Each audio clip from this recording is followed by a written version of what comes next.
Selamun Aleyküm. İyisiniz inşallah. Kimler ve Medreseler Birliği'nden, İttihad-ül Ulema'dan inşallah bu pazar mevlid etkinliği vardır. Peygamber Sevdalarının düzenlediği. Sizleri de inşallah bu etkinlikte bekliyoruz. Bizler de orada olacağız inşallah. İnşallah saatler olsun abineler.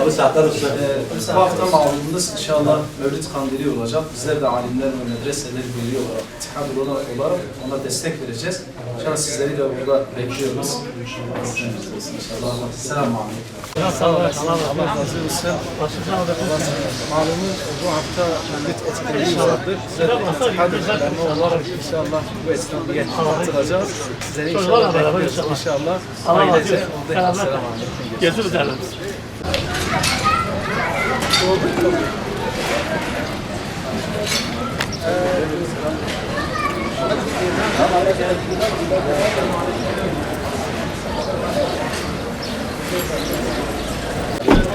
Malumunuz pazar mevlid etkinliği vardır. Bizler de İttihad-ül Ulema olarak, alimler ve medreseler birliği olarak inşallah orada destek vereceğiz. Sizleri de inşallah bu etkinliğe bekliyoruz.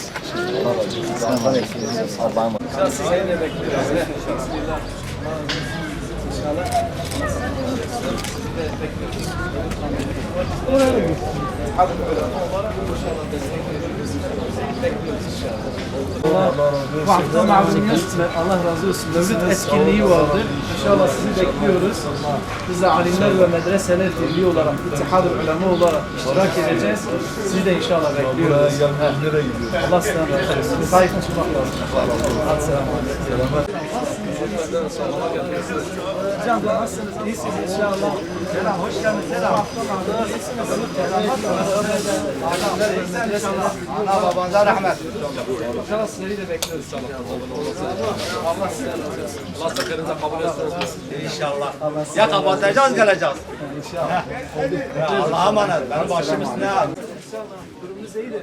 Bu hafta malumunuz Mevlid etkinliği var. İnşallah sizi bekliyoruz. İnşallah.